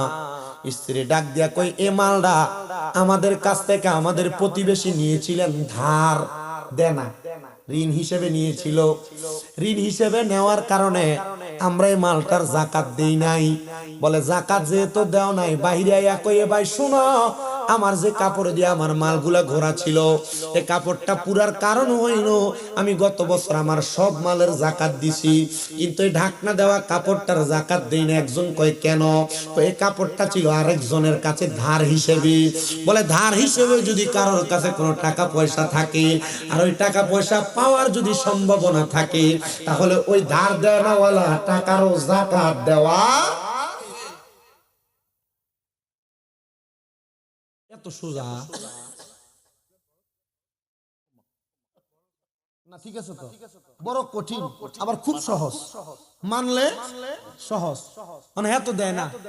এই যে বালুগুলা কিচির মিচির করে দেখছেন, বালুগুলা, হ্যাঁ বালুগুলা কিচির মিচির করে না? এগুলা কি? এগুলা কারুনের সম্পদ। কার সম্পদ? কারুনের সম্পদ। এরে কইছে বারবার মুসলমান যাকাত দাও, যাকাত দাও, যাকাত দেয় না। আমার সম্পদ আমি যাকাত দেব কেন? এত সম্পদ আছিল 12টা না 7টা ওজ বুঝাই কইরা এর সম্পদের চাবিয়ে বহন করা লাগবে 70টা। চিন্তা করছে, শুধু সম্পদের চাবি বুঝাই করা লাগবে। যখন যাকাত দেয় নাই সাথে সাথে আল্লাহ এগুলা ধুলার সাথে মিশিয়ে দিচ্ছে। এই ধুলার ভিতরে কারণের সম্পদগুলা কিসের মিছিল করে আল্লাহ গো। তাহলে আমরা যারা যাকাত দিই না আমরা সম্পদ আল্লাহ ইন্ডিয়া না হিন্দিয়া বাইর করে লইয়া রাখে, কথা কয় না, ঠিক কিনা? কাজীর কাপ যুব সমাজ এলাকাবাসীর এই ঈদ মিলাদুন নবী উপলক্ষের মাহফিল যেন হয় আমাদের একটা জীবন পরিবর্তনের ওয়াজ। খালি ওয়াজই করলাম, কোনটা আমলই করলাম না। গতবার ওয়াজ করে গেলাম স্বামী স্ত্রীর মহাব্বতের, স্বামী স্ত্রীর দায়িত্ব কর্তব্যের, ওমা বেরিয়ে এই বছর আউনি বিচার দিছি। তো ওয়াজ বুঝি আপনারা ধরব, জীবনও ধরত না। ওয়াজ ধরে না। কাজীর কাপের হোলান কে কে আছে? তাত্তল আছে। কাজীর কাপ বাড়ি কার কার? তো সবাই তো কাজীর কাপ বাড়ি। মারহাবা, হাত নামান। ওয়াজ ধরন লাগবো, তাহলে যাকাত দেওয়ান লাগবো না? না লাগবো, কথা বলে যাকাত দেওয়া লাগবে। আবার শুনেন ওই বাদশার কথা, মনে আছে নি? বাদশা যখন সম্পদের হিসাব দেয় না, বাদশা যখন বলে আমি আমার সম্পদ নিয়ে চিন্তা করি, রাতে বেলা করে ঘুমাই না, বলে বাদশা কি করেন? কয় মাত্র 2-3 ঘন্টা কোন রকম ঘুমাই। তখন আমি যখন ঘুমাই না, আমি রাত্র তাহাজ্জুদের নামাজ পড়ি, নামাজ পড়ে আল্লাহর কাছে আমার সম্পদের কারণে যেন আল্লাহ জাহান্নাম না দেয় আমি কান্নাকাটি করি। বাদশা ডাক দিয়ে কয় দুনিয়ার মানুষ শুনো রে, শুনো, আমি বাদশার জীবনে এমন অনেক বড় বড় ঘটনা ঘটছে। বাদশা কয়েকদিন আমি তাহাজ্জুদের নামাজ পড়তে উইটা আমি ওযু করার জন্য আমার বাড়ির নদীর কিনারায় গেছি। কই গেছে? নদীর কিনারায় গেছে। নদীর কিনারা যে ওযু করবে বাদশা তাহাজ্জুদ নামাজ পড়ার জন্য, দেখতেছে নদীর পাড়ে আরো 4 জন মানুষ দেখা যায়। বাদশা কয় আমি মনে করেছিলাম আমি একা একা তাহাজ্জুদ নামাজ পড়ি, এখন দি দেখি আমার এলাকার ওই 4 জন মানুষ আছে তাহাজ্জুদ নামাজ পড়ে। বাদশা কয় এই 4 জন বড় ভাগ্যবান যারা আমার আল্লাহর কাছে তাহাজ্জুদ নামাজ পড়ে পড়ে দোয়া করে। এমন টাইম ওই 4 জন ব্যক্তি চিন্তা করে, দেখছনি আমাদের বাড়ি বহু দূরে, আমরা আসছি গজনব এলাকাতে বাদশার বাড়িতে, গজনব এলাকায় চুরি করার জন্য আমরা আসছি 4 জন একলগে চুরি করতে। আর এই বেটার কত সাহস, বেটা একা একা এসে চুরি করবার লাগিয়া। বাদশাহ সুলতান মাহমুদ গজনবী রহমতুল্লাহ ডাক দিয়ে কই দেখছ, বাদশা এদেরকে দেখে খুশি হয়েছে, রাতে ডাক দিছে এদেরকে একটু পুরস্কৃত করবে। ডাক দিয়ে কয় এলাকার মানুষ তোমরা আমার সামনে আসো। তারা 4 জন সামনে আসছে। তো বাদশা কোনো কথা বলার আগে 4 জন ডাক দিয়ে কয় আপনার তো সাহস কম না, আমরা 4 জন আইছি চুরি করতে, আপনি একা আইছেন চুরি করতে। বাদশা কয় ঘটনা উল্টারে। 4 জনে কয় বাদশা এ ভাই আপনি যে চুরি করবেন একা একা কি আর করবেন, আমরা 4 জন চুরি করব, আসেন একসাথে চুরি করি। বাদশা কয় একলগে যে চুরি করবো ভাগ দিবা কেমন? বলে ভাগ চান? বলে হ্যাঁ। বলে তোমরা 4 জন কেমনে ভাগ নাও? 4 জনকে আমরা সমান সমান ভাগ নেই। বলে না 4 জন তো সমান কষ্ট করো না, তো সমান ভাগ নাও কেমনে? 4 জনে ডাক দিয়া কয়, একজন কয় আমার একটা ক্ষমতা আছে, যে ক্ষমতার কারণে আমি সমান ভাগ নেই। কয় তোমার কি ক্ষমতা? আমি যখন বাদশার বাড়ি কোনো বাড়ির ভিতরে প্রবেশ করি, বাড়ির সামনে যদি কোনো কুকুর থাকে, কুকুর যখন গেউ গেউ করে, আমি কুকুর গেউ গেউ করে কি বলে তার ভাষা বুঝতে পারি। আরেকজনের জিজ্ঞাসা তোর ক্ষমতা কি? ডাক দিয়া কয় আমার ক্ষমতা হইল যত বড় গেটের সামনে যাই, এটা তালা যত কঠিনই হোক না কেন, আমি ইশারার মাধ্যমে ওই তালাটারে আমি ভাঙতে পারি। আরেকজনরে ডাক দিয়া কয় তোর ক্ষমতা কি? এ ডাক দিয়া কয় আমার ক্ষমতা হইল আমি ঘরের মধ্যে ঢুকার পরে নাকের ঘ্রাণটা টান দিলে কোন জায়গায় কি মাল আছে আমি নাকের ঘ্রাণ দিয়া বলতে পারি। আরেকজনরে জিগায় তোর ক্ষমতা কি? উনি ডাক দিয়া কয় আমার ক্ষমতা হইল আমি রাত্রবেলা যারে দেখি দিনের বেলা তারে চিনি, দিনের বেলা যারে দেখি রাত্রবেলা তারে আমি চিনি। বলে যেহেতু চিনো ও ভাই তাহলে তোমরা লগে আমারে লইয়া দাও, আমারও সমান ভাগ দিও। 4 জনে ডাক দিয়া কয় আপনার কি এমন গুণ আছে আপনি সমান ভাগ নিবেন? উনি ডাক দিয়া কয় আমি যদি ডান দিকে তাকাই তাহলে ফাঁসির আসামি মাফ হইয়া যায়, আমি যদি বাম দিকে তাকাই অনেক মানুষের জেল হাজত মাফ হইয়া যায়। বলে ঠিক আছে, আমরা যদি ধরা খাই তাহলে আপনারই আমরা দরকার লাগবো, চলেন আজকে আমরা ছোটখাটো কোনো জায়গায় চুরি করব না, আমরা আসছি বহু দূর থেকে, আমরা বাদশা সুলতান মাহমুদ গজনবীর বাড়িতে চুরি করাম। একসাথে 4 চোরা বাদশার লইয়া যায়।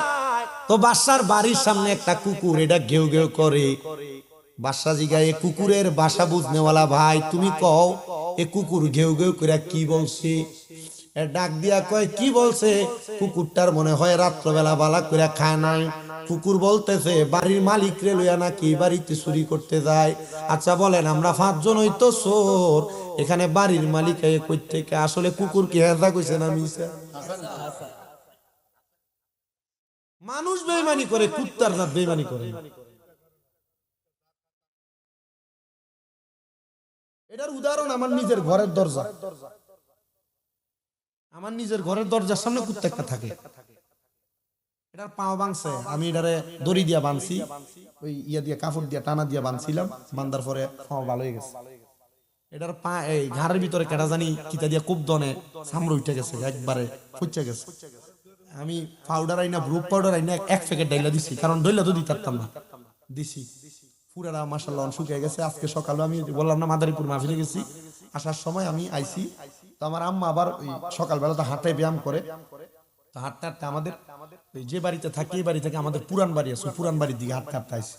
বেটা আমার ফোন দিছে রে, তুই কো? আমি কইছি আমি তো চলে আইছি মেডিকেল রোডে। ও আচ্ছা যাইতে আমার লইয়া যাচ্ছে, আমি এনে আছি। আমি এবারে লইয়া গাড়ি করে গেছি, যাওয়ার পরে কুত্তাটা ঘরের সামনে থেকে রাস্তা দূরে চলে এসেছে। ধরেন এখান থেকে আপনাদের ওই ইয়া যতটুকু এত দূর, গেট যত দূরে দূরে চলে আসছে। দৌড়ে দৌড়ে এজন আইসে, আমি কইছি কামড় দিব তো? না কামড় দিত না, আমার হাতে লাড়ি আছে। এটা দৌড়ে দৌড়ে আম্মুর সামনে সামনে গেছে। এটা রাত্রবেলা যখন ঘুমাই, ওই আমাদের বাড়ির উল্টা পাশে পুকুর ওই পার দিয়ে কেউ আইতে গেলে এটা ঘেউ ঘেউ ঘেউ করে লয়ে পড়ে। আমি চিন্তা করে দেখলাম আমার জীবনে বহু বন্ধু বান্ধব পাইছি যেটি আমার লগে থাইকা আমার লগে খাইয়া বেমানি অন ফোন দিল, ফোন ধরে না, সালাম দিল মাথা অন্যদিকে মাথা ফিরিয়ে দেয়। আমার কি ঠিক না? তেমন মানুষ যদি বেইমানি করে, আদম জাত কুত্তার জাত বেইমানি করে। কুত্তা কি করে না? বেইমানি করে।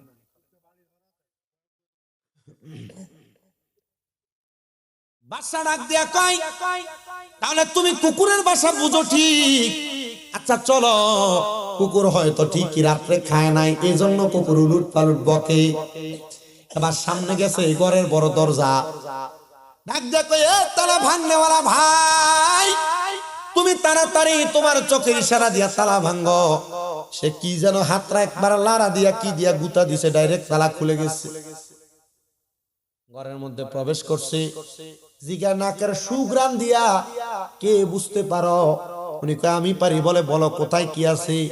নাকের সুগ্রাম টান দিয়া কয় বাসার ঘর এই দিকে, এই ঘরের এই এই এই এই আলমিরার ভিতরে এই এই সিন্ধুকের ভিতরে এই এই মাল আছে, সবগুলা নিয়ে একসাথে করে একটা ঘরে আইনা আইনা জমাইতেছে। সব যখন একসাথে জমাইছে, এমন টাইমে চারদিকে আযান দেয়, আসসালাতু খায়রুম মিনান নাওম।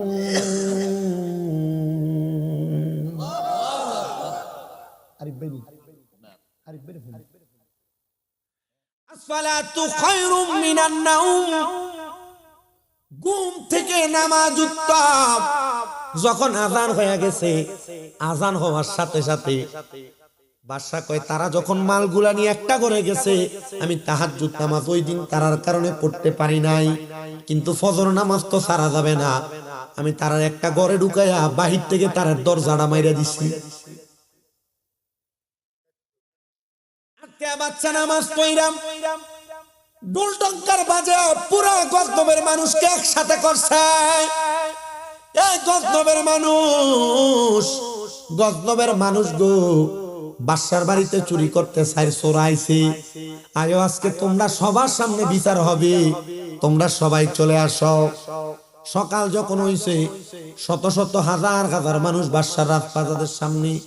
কার এত বড় সাহস বাদশার বাড়িতে চুরি করতে যায়? চলো আই যে একটু দেখে আসি।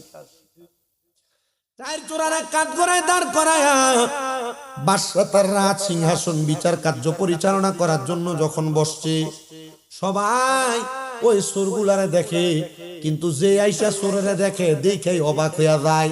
পুরা মানুষ অবাক হইয়া একজন আর একজনের সঙ্গে কথা বলে। বাদশা কয় সবাই থাইমা যাও, সবাই চুপ হয়ে গেছে। একজন দাঁড়ায় কয়, বাদশা এমন চোর তো জীবনে দেখলাম না, 4 জন চুরি করতে আসছে, কিন্তু 4 জনের ভিতরে 3 জন মনে হয় বেশি ভয় পাইছে, 3 জন কান্দে, কিন্তু এক চোরাদি দেখতাছে হাসতাছে।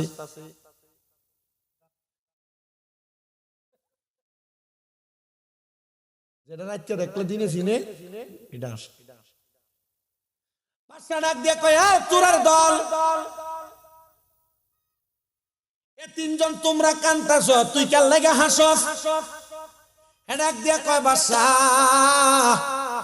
একসাথে চুরি করতে গেলেন, এখন কেমনে আমরা 4 জনের আসামির কাতারে ফালাইয়া আপনি রাজ সিংহাসনে বইয়া রইলেন? কই নিতেছে আসতেছে, সবটির গায়ে ধরবো।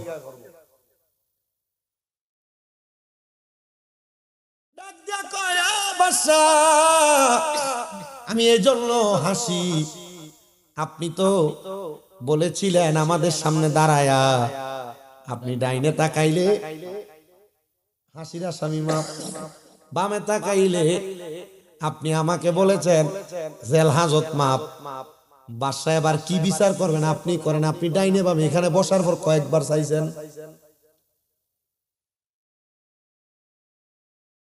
বাসা ডাক দিয়া কয় চারজন চোর অন্য কোন জায়গায় চুরি করতে যাইতা ঠিক আছে, তোমাদেরকে আমার কথা মোতাবেক মাফ করে দিব, আমি ওয়াদা খেলাপ করব না। তো চুরি করতে আসছো কেন? চুরি করা তো মহাপাপ। আল্লাহর কোরআন বলে যারা চুরি করে তাদের হাত কেটে দাও। আর যদি কোন এলাকার প্রজা চুরি করে তাহলে ওই এলাকার বাদশার হাতটা কাইটা দাও। তুমি কোন এলাকায় বাড়ি, তুমি চুরি করতে আসছো, তোমার বাদশা কি? মানে আপনার এলাকায় আপনি মেম্বার, আপনি চেয়ারম্যান, আপনি এমপি, আপনি মন্ত্রী, আপনার এলাকার কোন সাধারণ জনগণ যদি চুরি করে তাহলে আল্লাহর কোরআন এবং নবীর হাদিস দুইটা যাচাই করে বলে কোন মানুষ চুরি করলে তার এলাকার বাদশার হাত কাইটা দেয়। কি লাগে? কারণ বাদশা তাদের তদারকি ঠিক মতো করে নাই। হে খাইতে পারে কিনা, হে কাজকর্ম করে কিনা, হে চলতে পারে কিনা, বাদশা তদারকি করলে চুরি করতে আসতো না।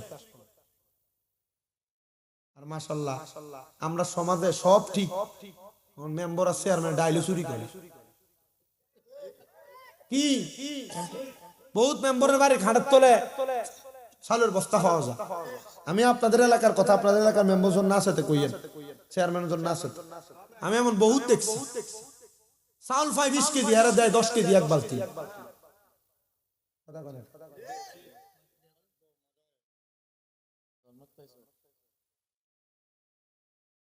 এরা শুধু হাত কাটবে না, এরা শুধু হাত কাটবে না, এদেরকে হাসরের ময়দানে এদের সন্তান, এদের বউ বাচ্চার সামনে উলঙ্গ করে পিটাবে।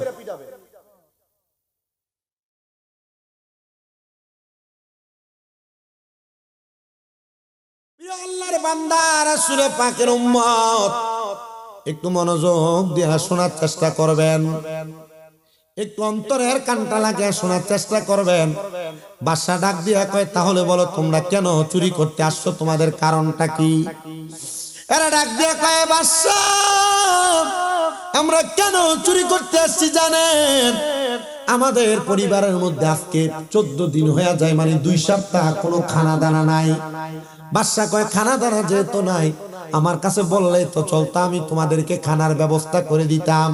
কয় বাদশা খানার ব্যবস্থা করে দিতেন ঠিক আছে, আমাদেরকে শয়তানে কুমন্ত্রণা দেওয়ার কারণে আমরা চুরি করার জন্য চলে আসছি। বাদশা আপনি একবার বলেন না, আপনি কি আমারে ক্ষমা করবেন, আপনি কি আমাদেরকে মাফ করবেন?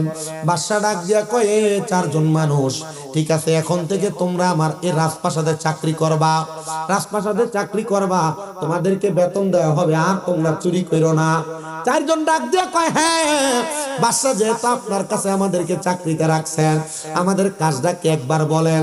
বাদশা ডাক দিয়া কয় তোমাদের কাজ হইলো তোমরা এই রাজপ্রাসাদে সকালবেলা একবার ধৌত করবা, মানে মুছবা, আর বিকাল বেলা আরেকবার মুছবা, আর সারাদিন কোনো কাজ নাই, তোমাদেরকে এটার জন্য বেতন দেওয়া হবে। বেতনের কথা যখন শুনছে তারা সারাদিন পর্যন্ত অবসর থাকে, সকালবেলা রাজপ্রাসাদ পরিষ্কার করে, বিকাল বেলা আরেকবার পরিষ্কার করে। বন্ধুরে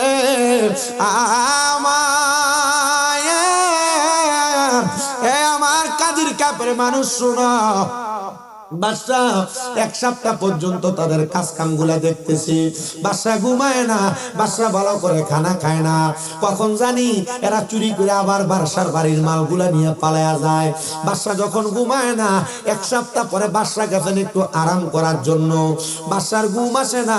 বাদশা এবার বলে যখন আমার ঘুম আসতেছে না, আমি তাড়াতাড়ি ওযু বানাইলাম, ওযুটা বানায়া আমি তাড়াতাড়ি নামাজে দাঁড়াইলাম, 2 রাকাত নামাজ পড়লাম, আল্লাহ যেন আমারে শান্তির সাথে একটু ঘুম দেয়। আমি নামাজটা পড়লাম, নামাজের মুসল্লার ভিতরে আমি যখন চোখটা বন্ধ করলাম আমার ঘুম চলে আসছে। আমার ঘুম যখন চলে আসছে, ওই ঘুম আসার পরে আমি হঠাৎ করে দেখতেছি কে যেন আইসা আমারে ডাক দেয়, ওগো সুলতান মাহমুদ গজনবী, ও সুলতান মাহমুদ গজনবী, তোমার এত বড় সাহস, তুমি আল্লাহর 4 জন বুজুর্গরে তোমার বাড়ির চাকর বানায়া রাখছো।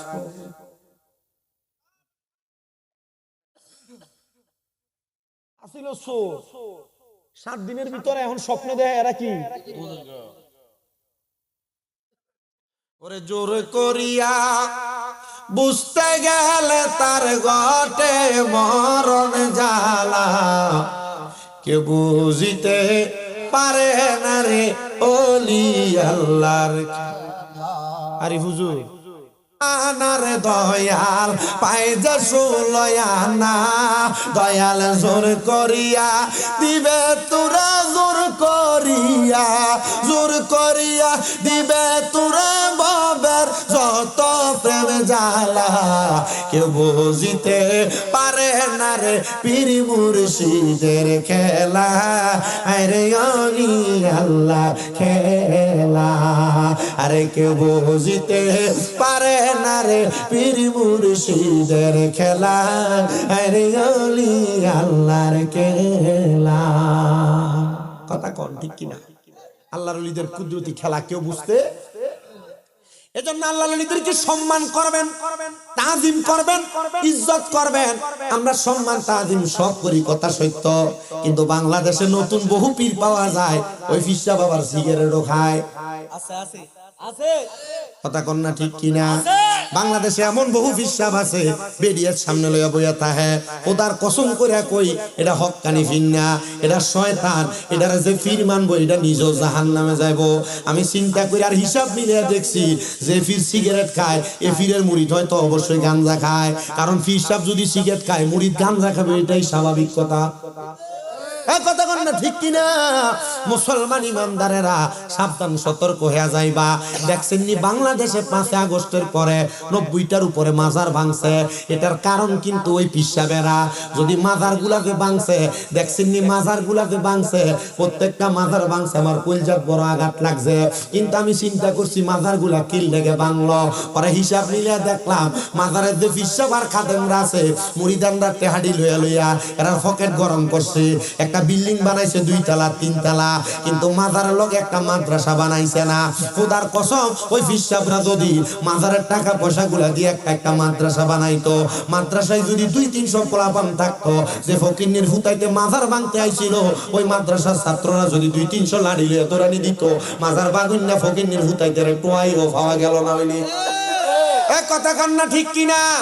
তাহলে আজকে থেকে যে ফিসাবের কোনো মাদ্রাসা নাই, এই ফিসাবের কোনো হাদিও নাই, যে ফিসাবের দরবারে কোনো মাদ্রাসা নাই, ফিসাবের গরু ছাগল দেওয়া বন্ধ।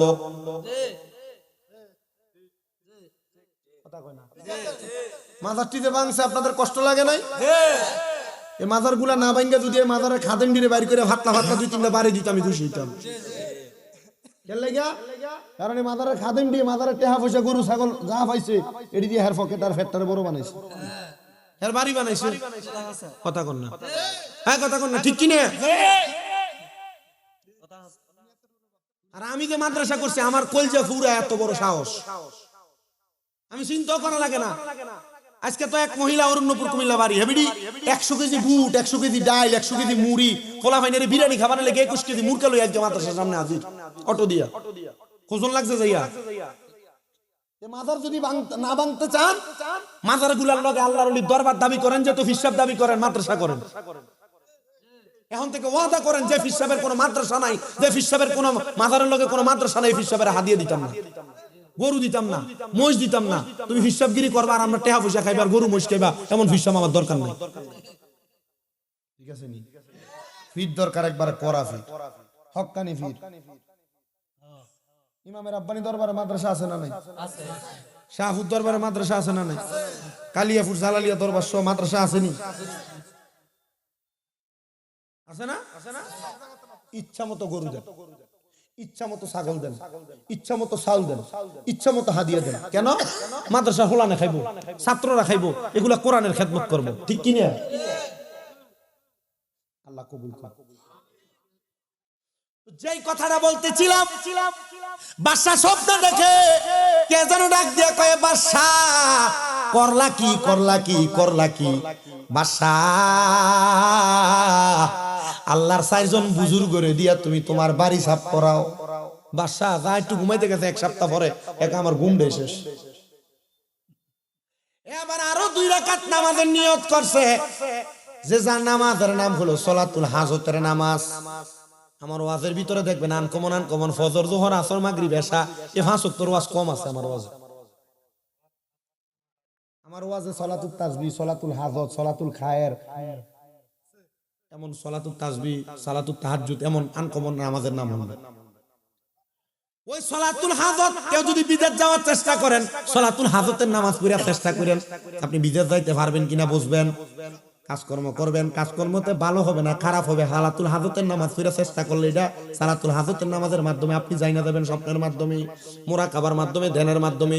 মাইয়া বিয়া দিবেন, ফলা বিয়া করাইবেন, অথবা আপনি নিজে বিয়া করবেন, অথবা মাইয়ারা যারা শুনতেছে তোমরা বিয়া বসবা, 4 রাকাত সলাতুল হাজতের নামাজ পড়বা। দেখবা সলাতুল হাজতের নামাজ পড়ার কারণে ঘুমের ঘরে স্বপ্নে অথবা ধ্যান করলে, মুরাকাবা করলে, সলাতুল হাজতের নামাজের উসিলায় তুমি কি সমস্যা কিটার জন্য সালাতুল হাজতের নামাজ পড়ছো, দরকারের নামাজ পড়ছো, তুমি এটা টের পেয়ে যাইবা। আল্লাহর ওলি সুলতান মাহমুদ গদ্দাবী রাহমাতুল্লাহ আলাইহি বলেন, দুনিয়ার মানুষের দলেরা তোমরা শুনে রাখো, আমি আবার 2 রাকাত করে সলাতুল হাজতের নামাজ পড়া শুরু করে দিলাম। সলাতুল হাজতের নামাজের যখন আমি নিয়তটা করলাম, নিয়তটা করে নামাজে দাঁড়াইলাম, নামাজে দাঁড়ানোর পরে আমি নামাজ শেষ করে আবার একটু মুরাকাবা করলাম। হিসাবের কাছে অনেকে মুরিদ হয়েছেন, মুরাকাবা কেমনে করে এটা আপনারা জানেন না, নাকি আছেন না? আমি আমার সারা বাংলাদেশের যত ভক্তবৃন্দ আছে আপনাদের দোয়ায়, সারা বাংলাদেশ কোনো জায়গা বাদ নেই, আল্লাহর এটা অশেষ রহমত। আমার অনেক ভক্তবৃন্দ, এই যে আমার আম্মা অসুস্থ হয়েছে কইলাম না, আমার আম্মার খেদমত করে যে বরুড়ার এক মহিলা, কিছুদিন আগে মোটামুটি 6-7 মাস করে গেছে নরসিংদীর এক মহিলা, হোমনা থেকে এক মহিলা এসে করে, আমার ভক্ত। আমি যদি কই যে আমার মার খেদমত করি না, বেরিয়ে লাগবে একবার, যদি কই ওয়াজে সারা বাংলাদেশে বহুত বেরিয়েতে বই থাকবো আমার ভাই, আমার আম্মার খেদমত করবার লাগে বহু আছে। আমি আমার বাড়িতে এখন একটা মাহফিল চালু করছি না, করলে যে কত হাজার মানুষ আমার বাইতে হইব আল্লাহ ছাড়া কেউ জানে। আপনারা দাওয়াত দিলে যাইয়েন, কোন সময় হনলে স্বামী ব্রাদার বাইত মাহফিল যাইয়েন।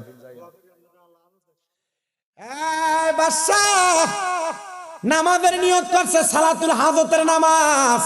কেমনে পড়ে সালাতুল হাজতের নামাজ? সূরা ফাতিহা একবার, একটা সূরা মিলাইবা, রুকু করবা, সিজদা করবা, সিজদার ভিতরে সুবহানা রাব্বিয়াল আলা 3 বার পড়া তোমার যে দরকার ওই দরকারটা সিজদায় বাংলা ভাষায় কইবা। এমন ভাবে 2 করে 4 রাকাত নামাজ আদায় করবা, দেখবা আমার আল্লাহ তাআলা তোমার সব হাজত পূরণ করে দিবে। প্রিয় মুসলমান ইমানদার, কাজীর কাপ এলাকার মানুষ, আর আফতি চাঁদপুর এলাকার মানুষ, শোনো, অন্তরের কানটা লাগে শোনো গো, অন্তরের কানটা লাগে শোনো। এবার আল্লাহর বান্দা সালাতুল হাজতের নামাজ পড়ে